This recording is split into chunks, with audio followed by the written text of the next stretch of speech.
On October 24, 1981, 18-year-old twins John and Jennifer Gibbons watched as the tractor shop in their Welsh town burned.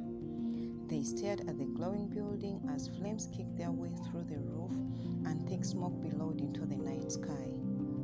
Later that evening, June opened her diary and began to write. I burnt it down today, with the help of Jennifer, of course. The greatest moment of my life. We opened all the cans of petrol and spread it everywhere. Can you believe that I'm the arsonist of Haverfordwest? My glorious fire, a picture which will live in my mind forever. The blaze wasn't the only thing the pair had started in their tiny grey market town. There were 4 in all, along with a string of vandalism and thefts. Police caught up to them at one point, but they were silent during the interview, just as they had been for most of their lives. When Jennifer and June were ultimately arrested while attempting to burn down a local technical college, it was the diary entry that confessed for them. Marjorie Wallace, a British journalist, got interested in the twins' crime spree and gradually unraveled their story. A tale of tormented sisters, so tired of being misunderstood, they had chosen not to speak at all, a choice that saw them bullied, analyzed, and institutionalized. Having trapped themselves in their silent world, Jennifer and June were desperately dependent on each other and saw themselves almost as one entity. But the only thing that seemed to torment them more than the fear of being apart was staying together.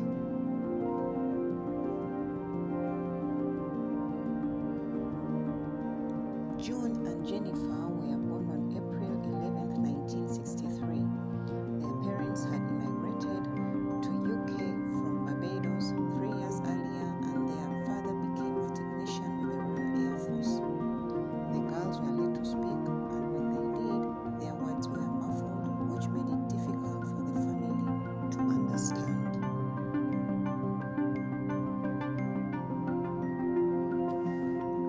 They kept words for each other, and they had their own language.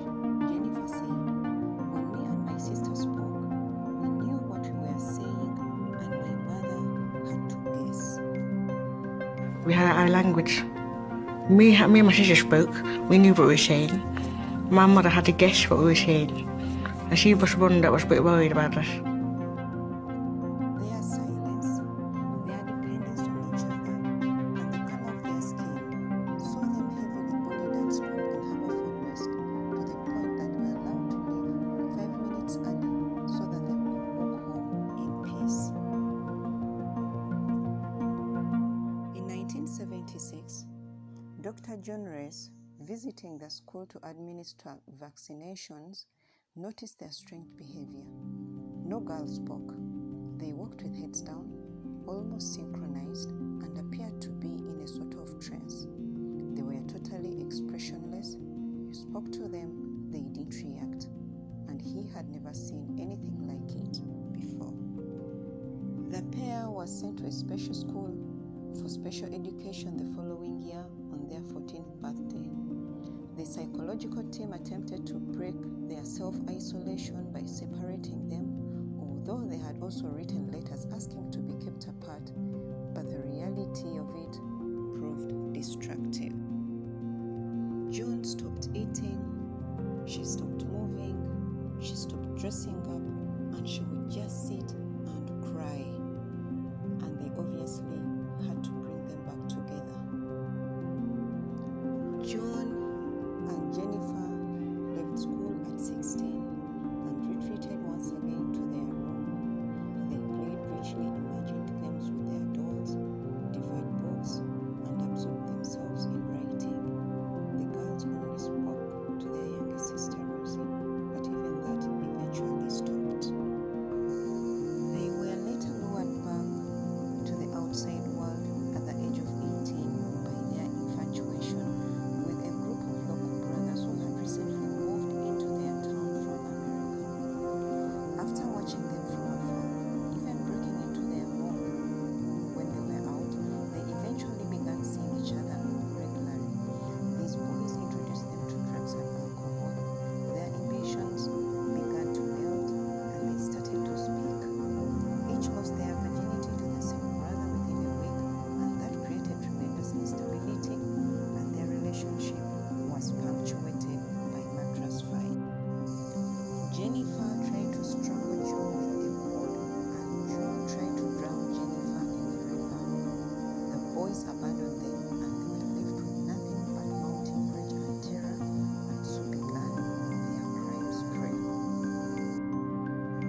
June was released on parole the following year. Through hysterical grief, she said, "I found strength in surviving it, in learning to live for her, and finding her voice." But she said, Jennifer is still with her, and she will always be. She might not be here anymore, but I was born a twin, and I will die a twin.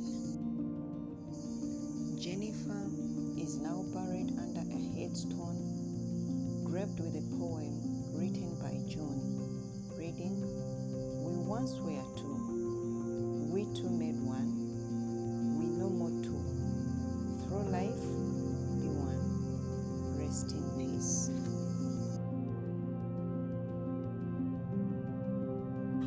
She might be like here more. I'm born twin and I die twin. That's the way it goes.